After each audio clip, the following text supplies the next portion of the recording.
Hello, everyone, and welcome to another live episode of The Weekly Show. We're coming to you live from Radio Studio C in lovely New York, ready to give you the lowdown on the latest stories from around the web.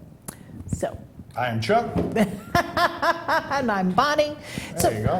What do you got going on? Right now, we have an awesome show lined up. You want to go through some of the stuff we're doing? I mean, we have... Go ahead. I am in rapt attention. We have Sarah Martin. She's going to be with Chuck D at the Falls Festival. Mm-hmm. And we have Rick Eberly's segment this week and next week. Mm-hmm. We have the Glory Days guys. Mm-hmm. Right? Mm-hmm. And 5 off, 5 on. There you go. And we got Kyle for his very first tech segment is going to be on today. Right, from Save and Continue. Yes. And then, of course, we have our guests. Right. What guests? Guestesses. Oh, who do we have? We've got Ron Lewis Smith II, mm-hmm. who I believe they're calling Prince, the Prince of. Well, man, I lost his album is the Prince. Oh, okay, it's not him. He's not the Prince of rock or whatever. No, it is? he's actually the son of Casey and the Sunshine Band member. So he's right, from the trumpet player. Yeah, but they're calling him royalty because he's from Casey and the Sunshine. Right, which is why he's the Prince. His dad was there. Well, I guess you could kind of say that, but that's his album. Well, I think he should be a prince anyway. I want him to be a prince. I have decided, Ron, you are now a prince. We'll call you Prince Ron. Prince Ron. Yeah, I'm sure he'll appreciate that. And, well, we can't call him Prince. We have to put something else on there. Can't even call him the artist formerly known as Prince. That's right. We can't. We get in trouble for that. Actually, you're going to really like this this music, this new album he's got out. We're going to have a sample of it, so it's very nice. Good. I'm enjoying it. I love it. I want to dance. Yeah, it's very, very. You're going to get a sample of it for sure. So what else we have? And then we have a correspondent. We don't want to call her a foreign correspondent because she's not foreign.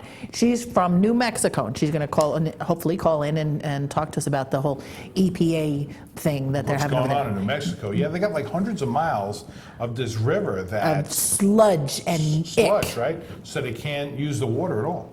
In the well water people, yes. The people that are on city water, they're fine. They're kind of like us, you know, city water, they're okay. But yeah, the well water people are having problems. Absolutely. All right, cool. Yeah, and well, not cool, but you know what I mean. Right. It's nice that she's calling in to go over that. So. Fill us in on all the happenings. Give us the local scoop on what's happening on the ground there. Mm-hmm. Yeah. Yes. So? Okay, so before we get started, let's take a quick break. But when we come back, we have a ton of stories from a Japanese cafe with an extremely interesting theme and a whole lot more. Stick with us.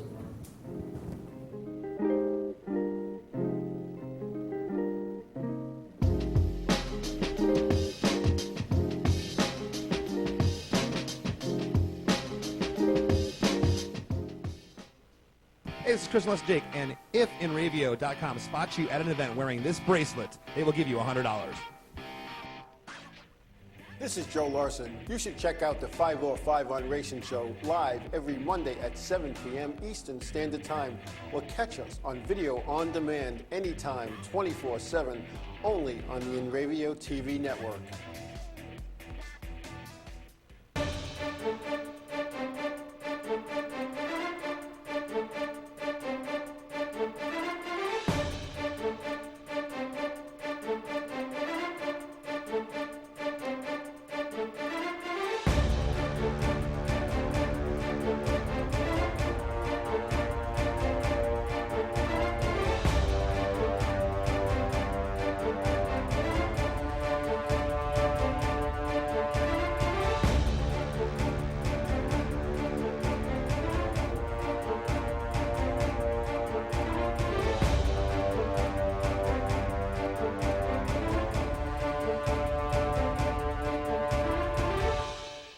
The world of advertising has changed. Radio, TV, and newspaper revenues have declined drastically. Why? Because businesses have realized that advertising return on investment isn't what it used to be. So what can we do about it? Well, that's easy. Advertise online. Own a local restaurant, real estate agency, or even a national retail chain? Whatever your business, InRavio can get your message out there, and we can do it at a fraction of the cost. Call today and see the difference for yourself. This isn't TV. This isn't radio. This is InRavio.com.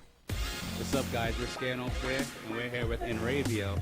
If they catch you at a show with one of these bracelets, you will win $100. That's a lot of money. So get a bracelet. Do whatever it takes to get that. Hit them up online.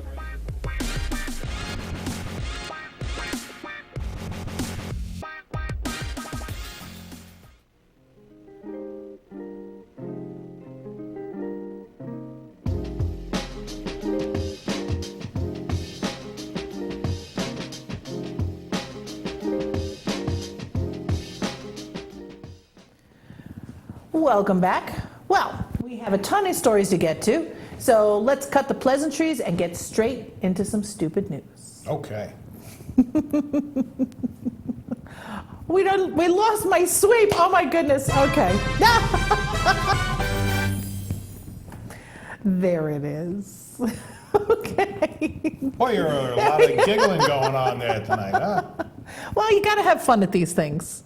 Okay, so this is a story that has actually been all over Facebook, including in a little group that I'm in, who is having hissy fits over this thing. Okay, a black Lowe's delivery man says his employer instructed him not to make a delivery because a customer asked that the person who came to her door be white. The company said it took quick action to remedy the situation and to apologize to the driver, Marcus Bradley.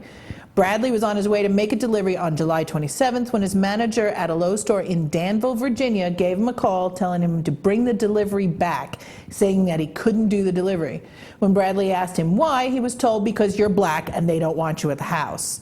Stating that they have no tolerance for discrimination of any kind, a spokesman says the employees who made the decision to hold the driver back are no longer with the company. In an interview, the unidentified customer refused to apologize, saying, "I got a right to have whatever I want, and that's it. I don't feel bad about nothing."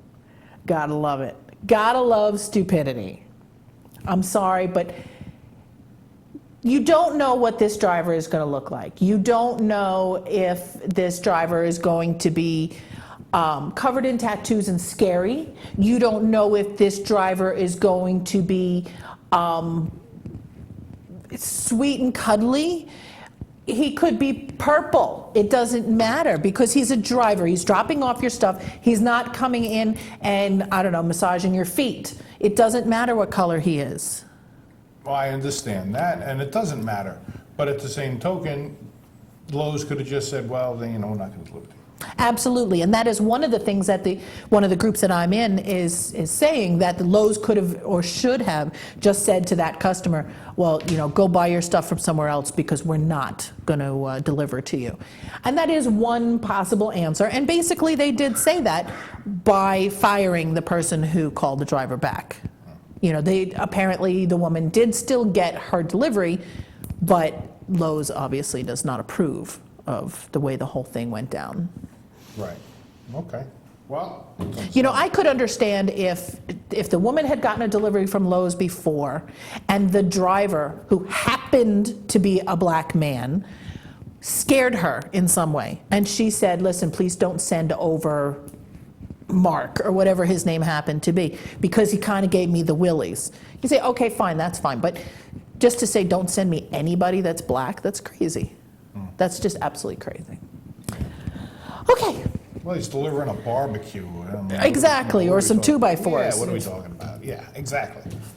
So a 33-year-old man has logged his 32nd arrest in Florida after deputies found drugs in his vehicle during a traffic stop. Walton County Sheriff's deputies say that Willie Goldsmith was driving a suspended driver's license, according to an arrest report. Deputies searched the vehicle after a positive alert from a drug dog and found a Red Bull can under the center console. Inside, they found 4.6 grams of ice, a form of methamphetamine, 5.3 grams of marijuana, a spoon, and several baggies. He was arrested for possession of methamphetamines and intent to sell, distribute marijuana. That's not the picture. I'm thinking that's not the car. That's not it either. Yes, this is live TV. Well, anyway, I think we have yet. But for the most part, how many times do you have to get nailed before you go, okay, I got to straighten something out here? What I want to know is how did he have time to be 33, and get arrested 32 times. How do you have time for that? Oh, you got to do a couple of those in one day, I'm thinking. Or something. You know, I mean, a couple in a week, banging them out. if you're arrested 32 times, shouldn't you? Be in jail. Yeah, you would think. Yeah. You would think. At some point they go, you know what? Forget it. I don't care. You're going to prison. You're pretty much done. Yeah. Yeah. That would be my thought. I mean, where's the zero tolerance in that? You know what I'm saying? All right, so it's Exactly. not zero tolerance. It's 99.9%. Yeah, we're going to tolerate anything. How much are we going to tolerate? Yeah, exactly. Oh my goodness. Okay, so moving right along. Korea has always been known for its extremely bizarre culture and hard to understand trends, and this small coffee shop is no exception. Recently, website Seoul Searching checked out Poop Cafe in Seoul near wherever that town is. Outside, the cafe doesn't look too different from other trendy Korean cafes, but inside, the decor is poop themed, though done tastefully. I don't know how that's possible. Well, as tastefully as you can do poop themed. The tiny cafe features a variety of poop-based decorations as well as snacks and drinks, which are also poop-themed. Hot coffee is served in toilet-shaped mugs, so go ahead and order the rose latte with poop art. There's also doo-doo-shaped scones because poop can be cute too. No, it's not. It's icky and disgusting.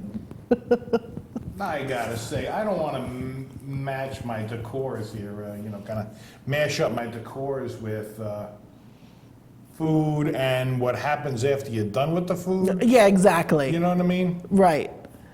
Yeah. No, and to think that, I don't know, I will never be able, if I went there, I would never be able to look at, I don't know, hot chocolate or chocolate pudding or any of those things the same ever Either way, again. would you really be able to drink it out of any of that stuff?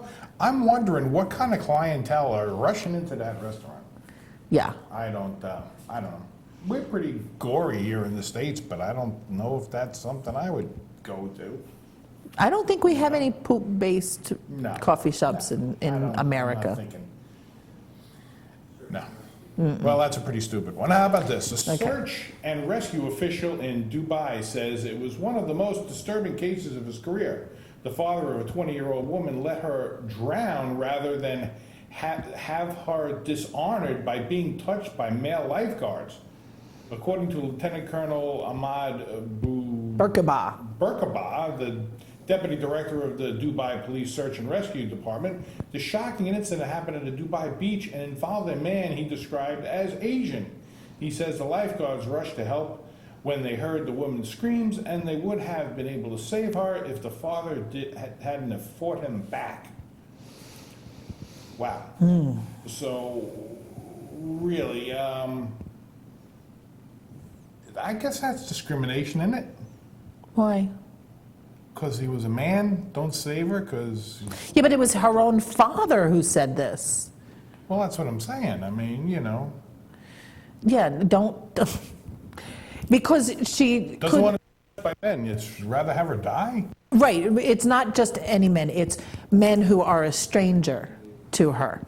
Like if she were married, then it would be okay to be touched by her husband. But how strange, but it's a life and death rescue thing, isn't it? Exactly, I agree, but that kind of goes along with what are those, the religious people, the Christian scientists. That's what it is. Christian Scientists, and you can't have medicine. So if the person is shot, you can't take them to a hospital because Can't do the medicine. no, God will fix them or they will die. So, it's kind of that same sort of situation. Well, I believe that God gave us hospitals and gave us all our knowledge and things, and use it. That's one way to look at it. What do you put us here for, Mm-hmm. Gave us all of that. Yeah. All right. All right. So I think it's time for Rick Eberly. What do you think? Yeah? Yeah. Is there ever any time for Rick Eberly? I think Rick was actually he's in a good mood today. Was he? He was in a very good mood today, and I think he was on point, so. Yes, I think this is going to be a good one. So why don't we check out what's going on in this week and next week?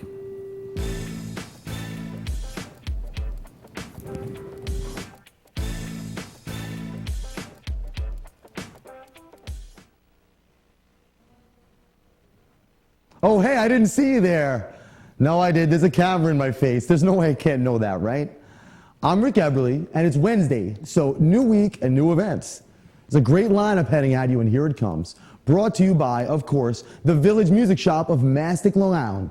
For all your musical needs, instrument sales, school band rentals, music lessons, and instrument repairs. The phone number is aptly 1-800-HEY-DUDE.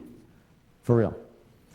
There's this really loud band, Permanent Scar, playing at Revolution Music Hall Friday. So get ready for all those upper middle class suburban kids wearing all black and trying to look mean. The show is Friday, some say Devil's Day, but I call it the beginning of the weekend. Tickets will be $13 and doors open at 9:30 p.m. Then get your hearing aids ready, Sonny, because the Paramount is having a great classic rock band hit the stage tonight. The Graham Nash, two-time Rock and Roll Hall of Famer. He'll be playing, and tickets are going real freaking quick. These puppies are $78 each, and the doors open at 7 p.m. So if you're up for skipping that evening nap, Grandpa, come on down for a great time.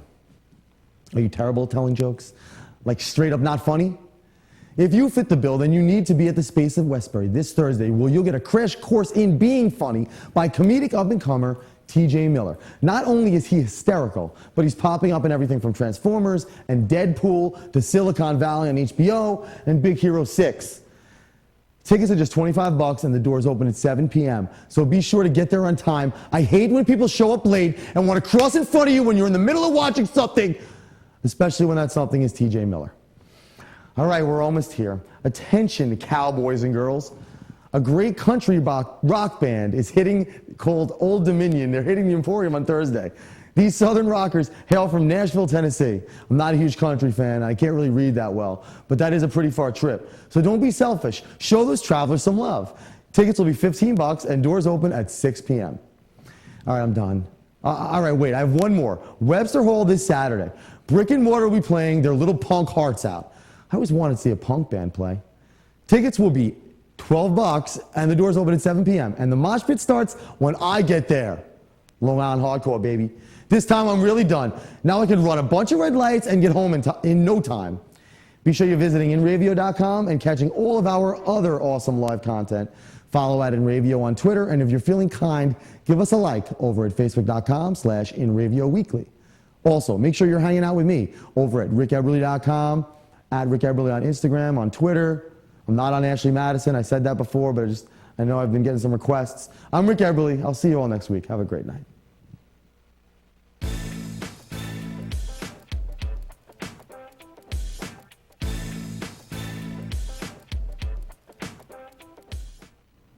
Thanks, Rick. Boy, I'll tell you, he was all pumped up. Huh? He was all set to go. Yep. He was in a good mood today. Yeah, he was in a good mood, yeah. All right, so we got one more story. Yeah, I got another one before we go to break. So you're probably familiar with the selfie and even the groupie. You know what a groupie is? A group of people? There you go. It's a selfie, but it's a group, so it's a groupie. Would you call it a groupie? I don't know. I guess not. But what about the arrest selfie?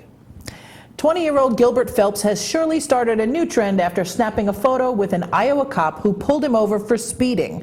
Officer Ben Hecktoin said Phelps admitted to smoking marijuana prior to driving and showed measurable impairment in field sobriety tests. Before he was tested by a drug expert, though, he requested to take a Snapchat selfie with the officer, to which he happily obliged. It shows a smiling Phelps, later charged with DUI, and Hecktoin giving the thumbs up. Phelps' smile had vanished by the time his booking photo was taken. I would think so. I don't understand why the officer was like, yeah, okay, let's go ahead and do that. Yeah, right. That's did he get him to sign a media consent? That's all. I don't know. I don't think that's the right message. Yeah. No. And the officer's sitting there with the thumbs up. Yeah. No. Not a good way to go. That should have been a no. Right. That should have been a no. Tag me on that. Okay. Yeah, I agree with that one. All right. So we're going to take another quick break, but when we come back, we've got our special guest, Ron Prince Smith. No? Yeah. I'm going to find a new name for him. I want Prince in there somewhere. I'm thinking he's not going to like that. He's not going to like it? I don't think Well, I like it. Ron Lewis Smith II, and he's going to be talking about his album Prince of Sunshine, because it dropped yesterday, and we're going to be talking to him about that and his plans for the future and a lot of other things. So stay tuned. We'll be right back. Be right back.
The world of advertising has changed. Radio, TV, and newspaper revenues have declined drastically. Why? Because businesses have realized that advertising return on investment isn't what it used to be. So what can we do about it? Well, that's easy. Advertise online. Own a local restaurant, real estate agency, or even a national retail chain? Whatever your business, InRavio can get your message out there. And we can do it at a fraction of the cost. Call today and see the difference for yourself. This isn't TV. This isn't radio. This is InRavio.com. Hey, I'm Raul Panther. And I'm Commander B. Hawkins. And I'm Rush Well. We're some of the proto men. If we see you without this bracelet, you get punched in the But if you have this bracelet from InRavio.com, you can win $100. Put one of these on. Or else.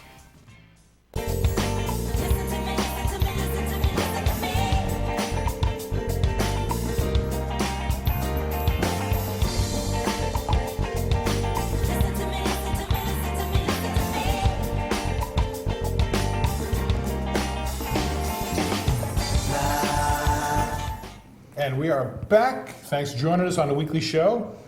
And yes, we have on Skype with us today Ron Louis Smith II. Ron, how are you doing today? I'm doing fine. How you doing?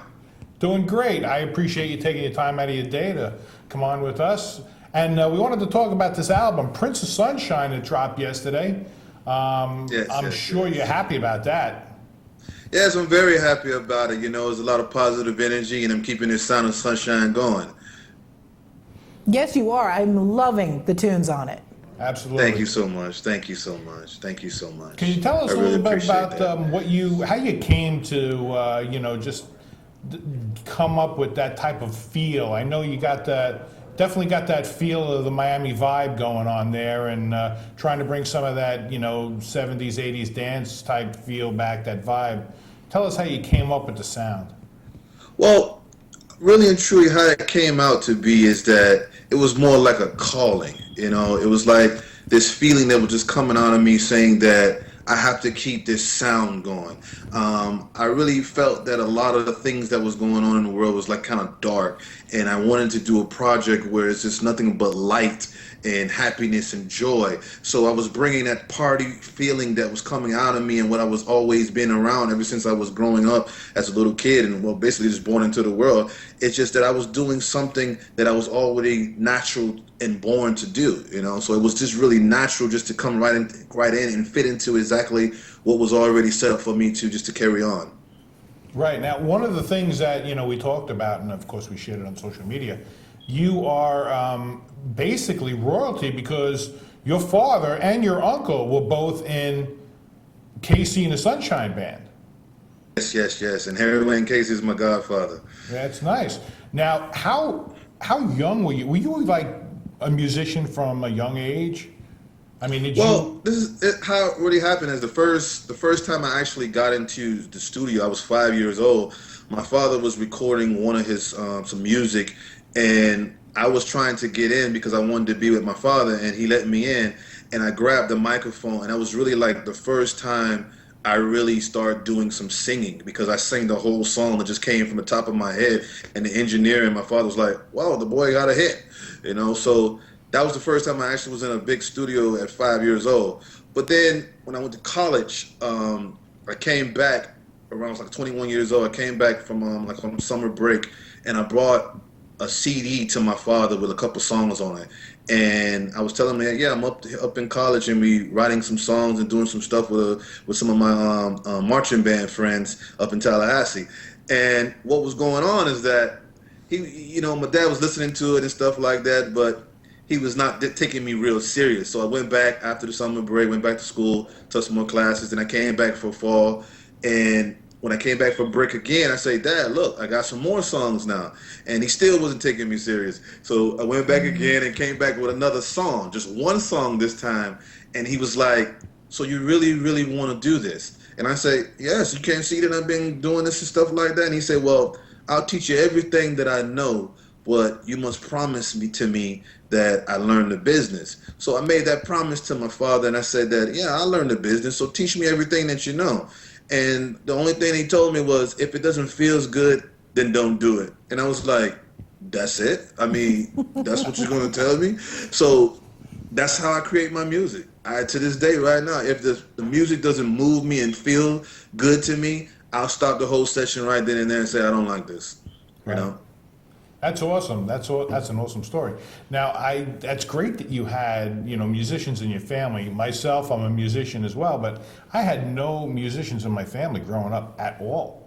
Wow. I was like the first one, so I didn't have like that kind of thing with my Like dad. a mentor kind of experience. Yeah. I didn't even get that from my dad. If it doesn't feel good, don't do it. I didn't even get that. But it was like, I was the first one.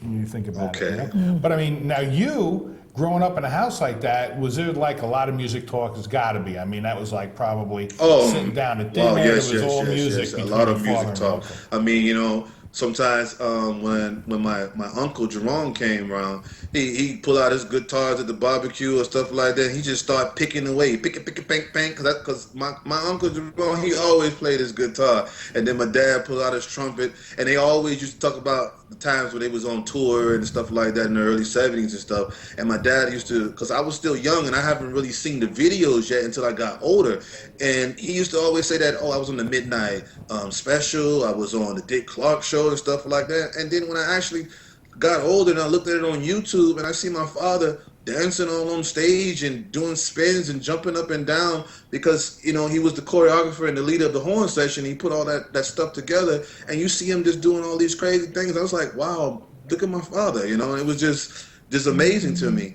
And then you see my uncle in the back, they looked so young, it's just, I'm seeing all these people that I grew up with, and I didn't even know how big they really was because they were just my family, and it just was something. Even when I went over Casey house all the time, I used to play with the dogs and stuff, but I never knew that my family was this big. Like the Grammy Awards and American Music Awards and stuff, I just usually, as a little kid, I used to just hold those things in my hand like, wow, just like this award or something like that, but I didn't really know exactly what it was until I got older.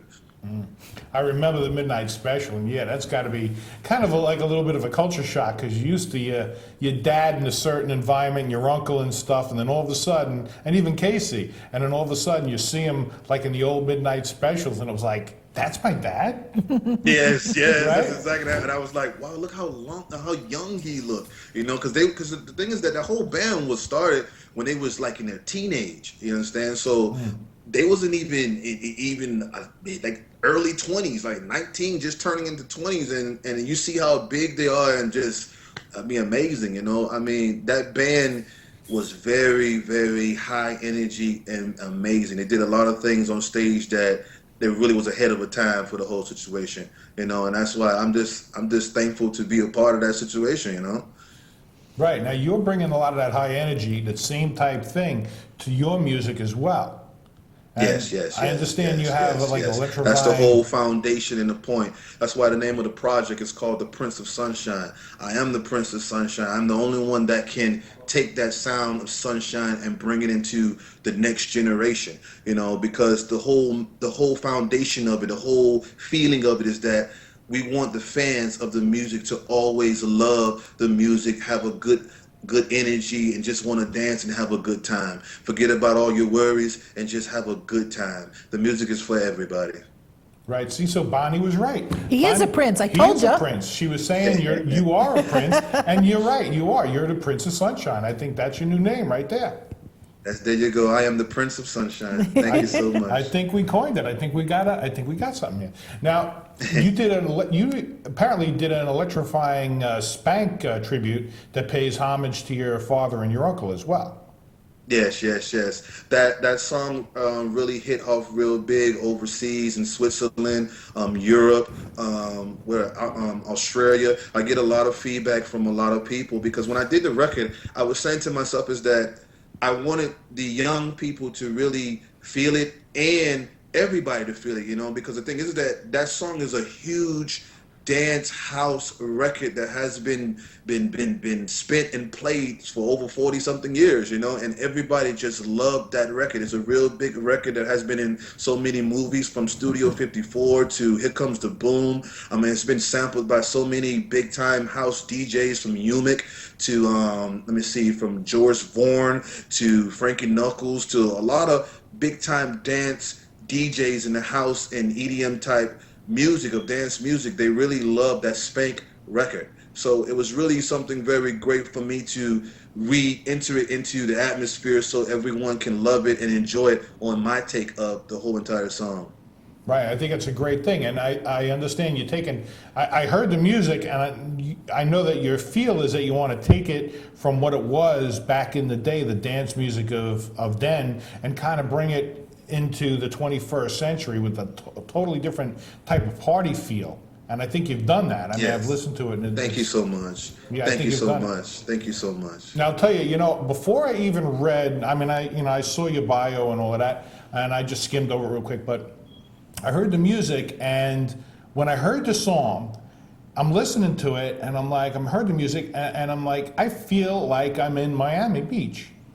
That's what I felt like. I'm telling you this. That's the whole environment. True. And then I read it, and it's like you're looking for the whole Miami vibe. As soon as you heard it, you say, that's that sunshine, Junkanoo, Miami sound, sunshine sound music. I felt like it was summertime, and I was back in Miami Beach. That's what it felt like. Yep, I felt like I was down in South Beach. So I mean, you've definitely hit home with that. I think that's and I think right now that whole feel, I think that's a really popular feel. I think you're right in the wheelhouse there. I mean, along with all the other type funk stuff that's out right now, I think you're really hitting right in there. I think you got something very good. Well, I said to myself is that it's time for that Sound of Sunshine to be on the charts again, and that's my main thing that I want to do right now is to keep our movement, our groove. I want to keep the groove going. That's how they say it. Keep the groove going and making everybody boogie and have a good old time. That's what it is. You get people to dance, and you're going to do well with it, I think. So now, what's up for you next? I know the album, it dropped yesterday. So has there been any vibes or scuttlebutt on how it's working? Oh, yes. I'm getting a lot of feedback from a lot of different major media and magazines and stuff about the album. A lot of people are calling me about interviews. I'm lining up some things. I'm getting ready to do some big whole shows and stuff like that with the concert, because my whole image is that I'm bringing to you the same type of things that you've seen from the long time ago. I'm gonna have a 4-piece horn section that's gonna be moving with all that energy. You're gonna see me dancing and singing the songs. I'm really gonna bring a party to everyone whoever comes to see my shows.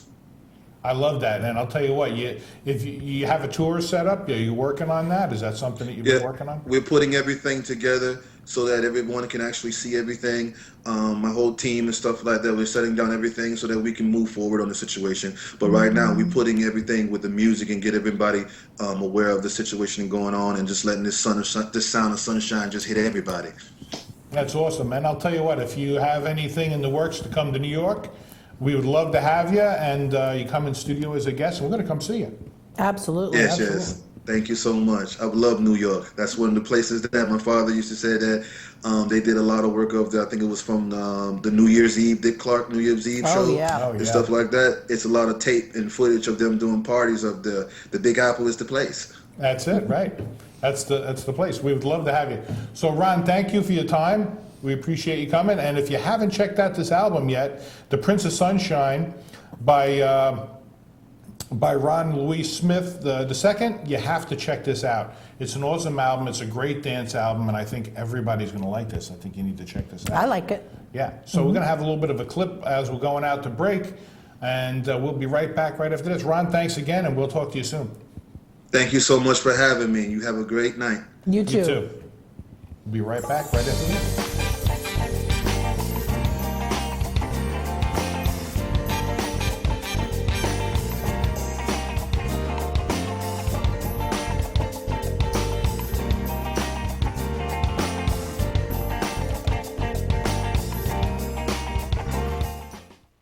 What's up, guys? We're Scano Fair, and we're here with Enravio. If they catch you at a show with one of these bracelets, you will win $100. That's a lot of money. So get a bracelet. Do whatever it takes to get that. Hit them up online.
The world of advertising has changed. Radio, TV, and newspaper revenues have declined drastically. Why? Because businesses have realized that advertising return on investment isn't what it used to be. So what can we do about it? Well, that's easy. Advertise online. Own a local restaurant, real estate agency, or even a national retail chain? Whatever your business, Enravio can get your message out there, and we can do it at a fraction of the cost. Call today and see the difference for yourself. This isn't TV. This isn't radio. This is Enravio.com.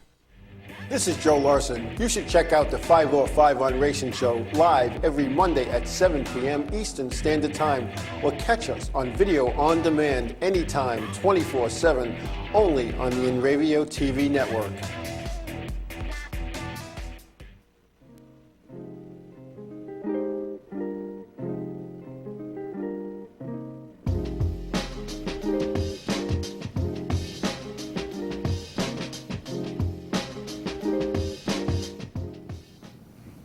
Welcome back. So, first I Welcome want to back, say Michelle. thank you very much to Prince Ron, because he is a real sweetheart. And I Ron. just want to give him a hug. He's so cute. Yeah. He's got such like teddy bear face. I like him. And he zipped away before I could tell him thank you again. Yes. But yeah, you know, hope he sends me his, gives me his phone number there, so I'll give him a call and say how nice he was. Okay, so on our phone, we have a friend of ours from New Mexico who is there dealing with the whole EPA problem with the mine that has leaked wastewater, and it's raising havoc or causing havoc with all kinds of things going on in that area. So This is in New Mexico. this is in New Mexico. So I figured He's we our would. correspondent in the area, Tom Maddox. That's right. So I figured we'd talk to him and see what's going on. So Tom, do we have you on the phone? Hi, Bonnie, Chuck. How are you guys doing? Good. How are you? Good. How you doing, Tom? Doing pretty good. Doing pretty good, all considered. So what's happening out there? I'm hearing there's like hundreds of miles of rivers that are polluted. Well, basically, this all started up in Silverton, Colorado, at an old abandoned mine that the EPA had last year. They had sealed off the entrance to it because, as I understand it, their original plan was to come in after the winter thaw and put a bulkhead in, or an adit, with a spigot on it so they could have a controlled release of all this water that's built up in this old mine over the years. And what they did not realize is that all the winter thaw and all the water seeping through the mountain into this, all the tunnels in this mine over this last year had completely flooded it. So, and right now, the last I heard, they estimated somewhere around 3 million gallons of water in this mine that got released. Wow, that's a lot of They were water. originally, it's a bunch. But what they did is when they went to go back in to clear out this entrance to the mine, they just caved rock and all this other stuff in on it. They were going to put this adit in. They got to a certain point, and the hydrostatic pressure was just too strong, and of course it just blew out. Wow. And then it leaked into the creek, which in turn leaked into the Animas River, and it was traveled downstream. Last I heard, it was into Arizona and heading to Utah towards Lake Powell right now. Wow. So now, what do you do to clean something like that up? Now that's groundwater. So anybody who's got wells, that's water they can't use, right? Yeah, there's a lot of communities all up and down this river that rely on it for water.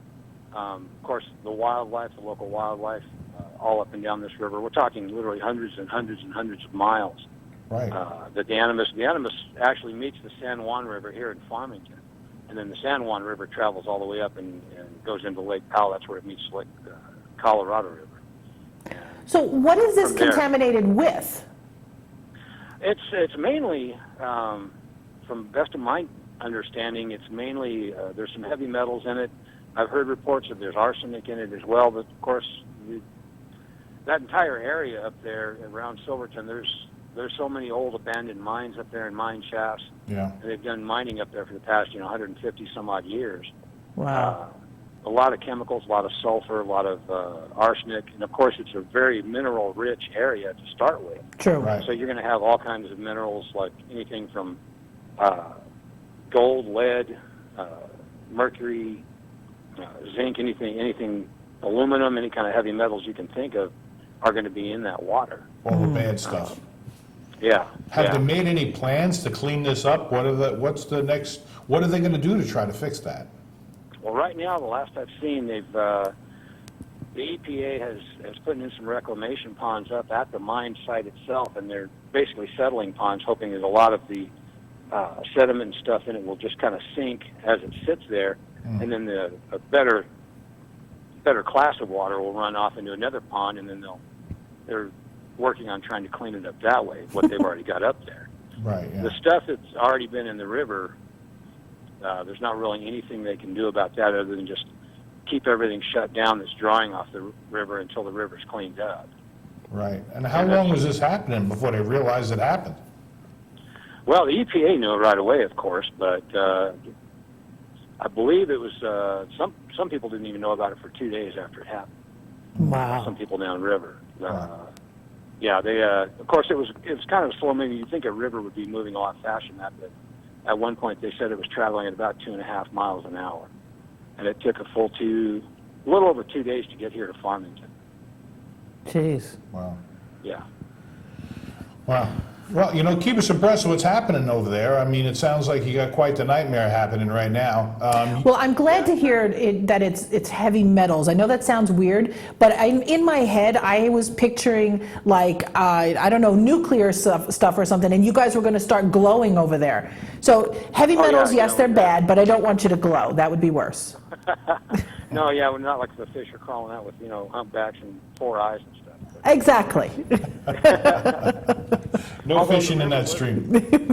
Well, yeah, the river was a really lovely orange color as it was traveling by. It kind of added the ambiance of the river walk. Great. Oh, All right. my Well, goodness. we'll be thinking about you.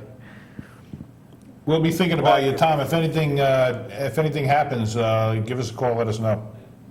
Oh, definitely will do. Definitely will do. Thank you very much for having me on. Thank you. All right, Tom. Thanks. You guys. Okay. And so, we've got a bunch of other crazy stories to get to, but before we do, I think we need to catch up with some of our other segments. Okay. So let's see, who should we start with? What do you think? Which one would you think? Save and continue. How That about sounds we do good. All right, yeah, let's check out Kyle and the very first Save and Continue update.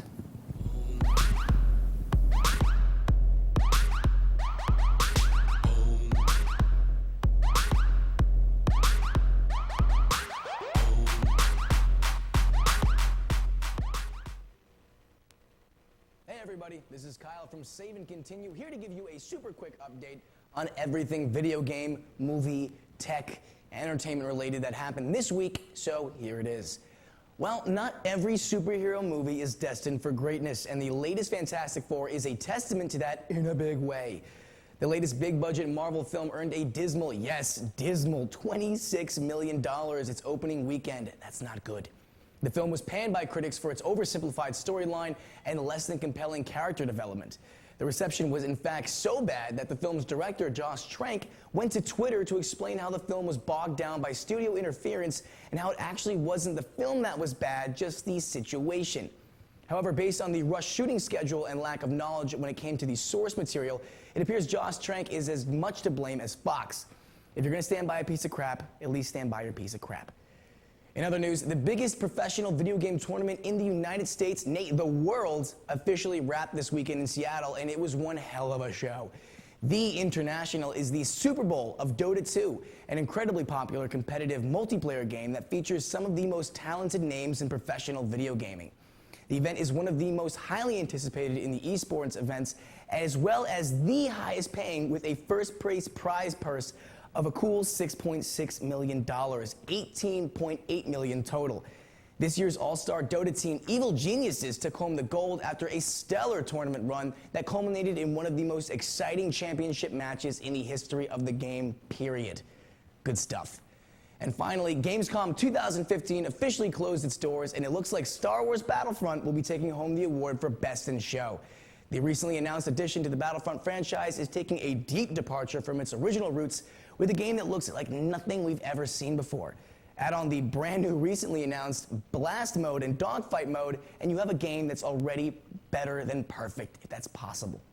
Battlefront is being developed by the same amazing people who brought you the Battlefield series, DICE, and is expected to ship out this November. So enjoy your time with your friends and family while you still can, because once this game drops, you probably won't be seeing them for a while. I won't be. You can catch up on all the latest games, movies, tech, and internet information on the Save and Continue show, which is live every Thursday, 7 p.m. Eastern Standard Time, only at nradio.com/gaming. You can also check out our past shows on Save and Continue on demand at nradio.com as well. Be sure you're following at nradio on Twitter and liking our stuff over at facebook.com/Save and Continue show. Tomorrow we are live once again at 7 p.m. talking all about the latest Halo, the possible fall of World of Warcraft, and the latest shots from the brand new Star Wars trailer. It's going to be good. That's all tomorrow, 7 p.m. Eastern Standard Time, only at nradio.com/gaming. We'll see you then.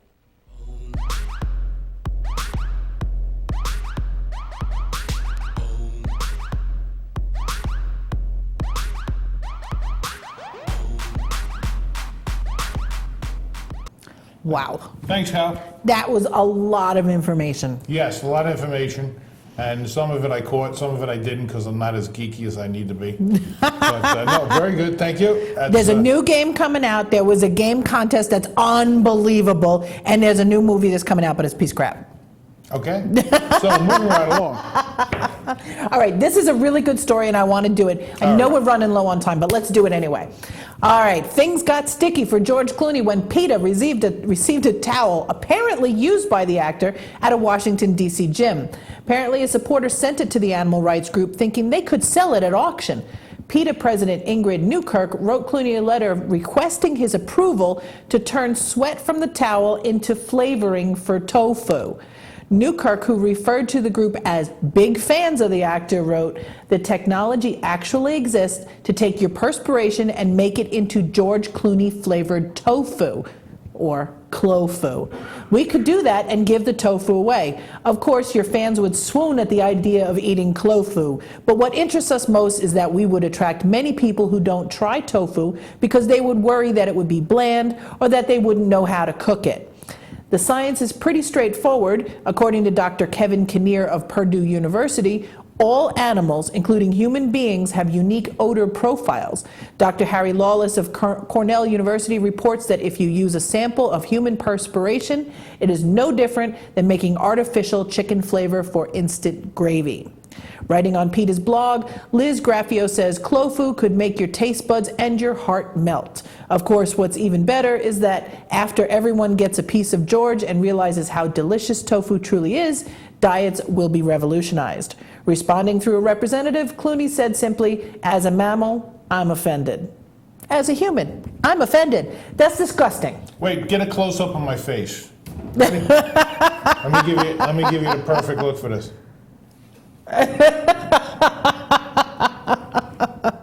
Yeah, it's sweat, people. It's sweat. You want sweat flavored gum? I got it. Come on down. How much you need? What do you want? Sweat flavored. I don't care if it came from whoever. It's sweat. I agree. It's disgusting. I think this tops the stupid news for the night. That's what I think. I could be 100% wrong, but I think we've found a winner. Yeah, I think you're right. Yeah. All right, so like I said, we're running a little low on time. Okay. Why don't we jump forward? Go ahead. And let's check in with the 5 off, 5 on racing segment and see what Joe's got going on. What do you think? I think that's a good idea. I think it's a great idea. So let's see what's going on with Joe.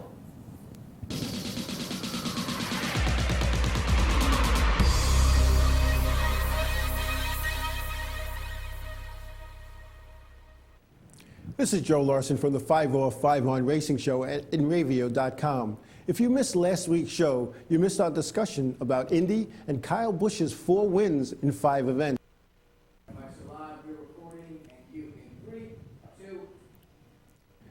This is Joe Larson from the 5 off 5 on Racing Show at InRavio.com. If you missed last week's show, you missed a phone conversation with Whelen Modified Tour driver Ted Christopher discussing his recent disqualification in the Valente Modified Racing Series event at the New London Waterford Speed Bowl in Waterford, Connecticut.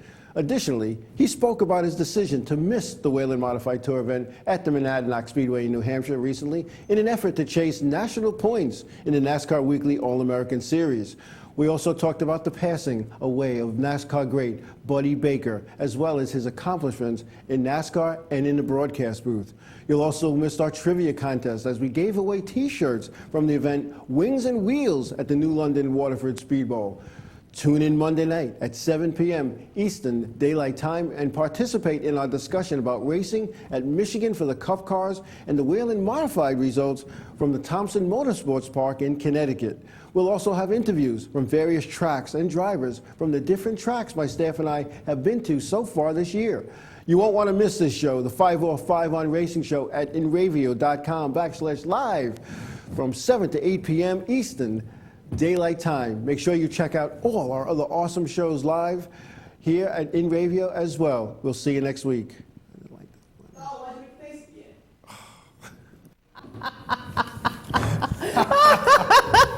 Yes, this is live TV. If you're not having a ball, then there's something wrong with you.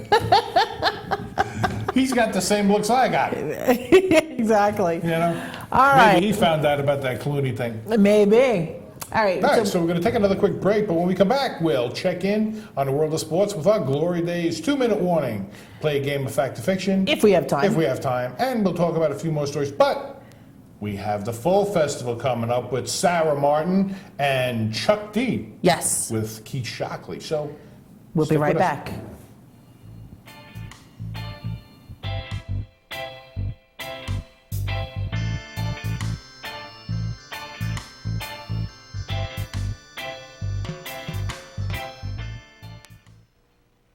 What's up, guys? We're Scano Fair, and we're here with InRavio.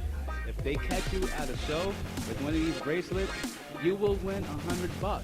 That's a lot of money. So get a bracelet. Do whatever it takes to get that. Hit him up online.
advertising has changed. Radio, TV, and newspaper revenues have declined drastically. Why? Because businesses have realized that advertising return on investment isn't what it used to be. So what can we do about it? Well, that's easy. Advertise online. Own a local restaurant, real estate agency, or even a national retail chain? Whatever your business, InRavio can get your message out there, and we can do it at a fraction of the cost. Call today and see the difference for yourself. This isn't TV. This isn't radio. This is InRavio.com. This is Joe Larson. You should check out the 505 on Racing Show live every Monday at 7 p.m. Eastern Standard Time, or catch us on video on demand anytime, 24/7, only on the InRavio TV network.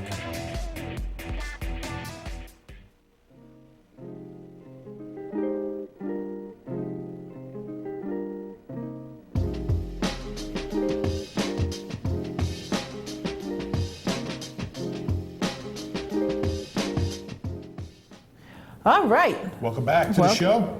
So I think what we need to do is we need to check in with The Glory Glory Days. Days guys, Yes. yeah. 2-minute Two-minute warning. warning. I need a little. So let's check in with Glory Days.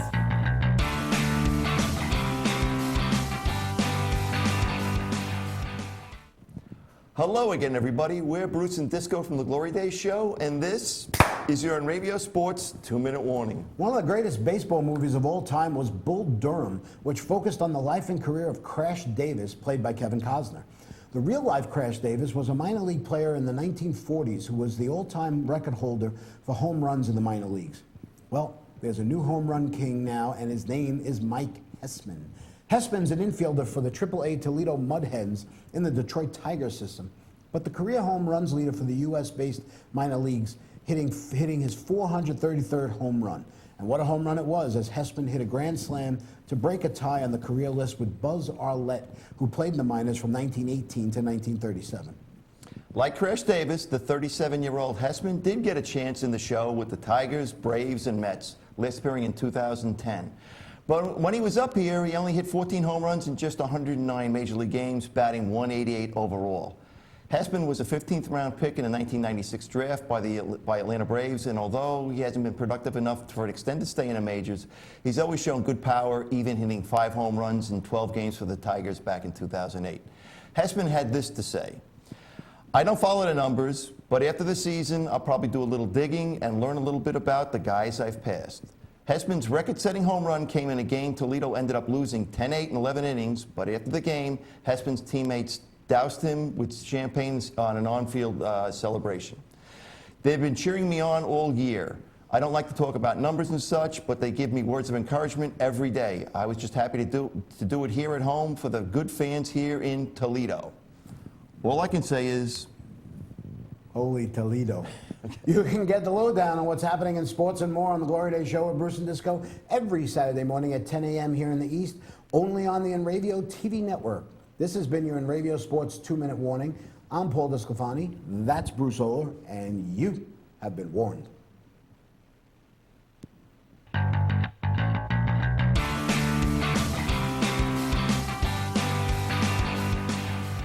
And we're back.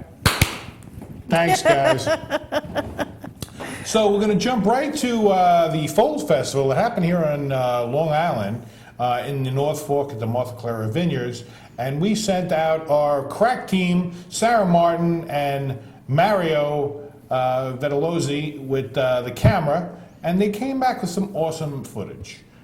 She's talked to Chuck D and Keith Shockley. Let's see how she made out.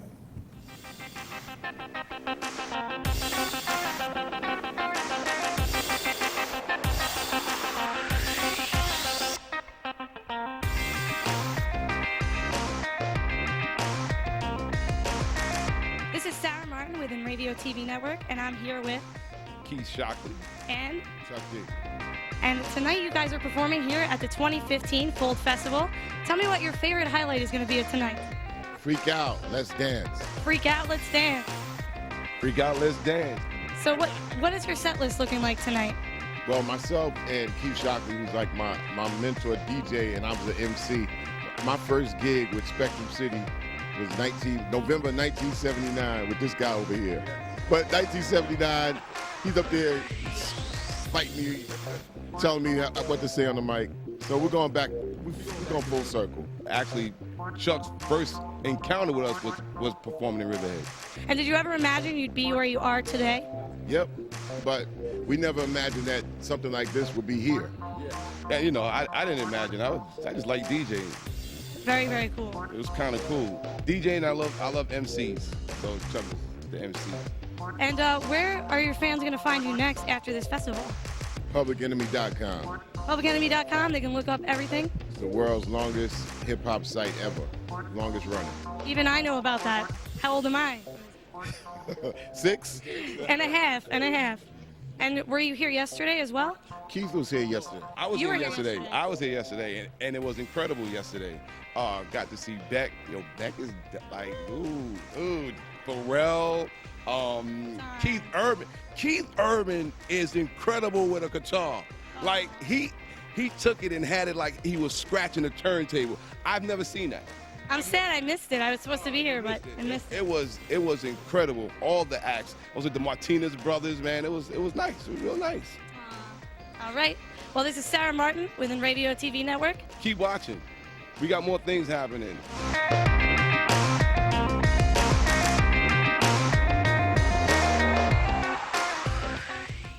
Great job. Awesome job. Yeah, Sarah did awesome. She really did. Very good. So, final thoughts. Final thoughts. Don't forget to check out the contest page at nradio.com. A lot of shows there from the Paramount, the Emporium, And the Revolution. Space, Revolution in Amityville. Yeah. Absolutely. A lot of things going on. And thank you very much to Prince Ron. Prince Ron, yes, very good. And if you happen to, after you get done watching us here, you want to run right out and go down to Revolution in Amityville, I think they're recording an episode of Rick's Rising Stars. You can get an autographed picture from Rick Eberly. He'll be the one with the big sunglasses on. You can't miss him.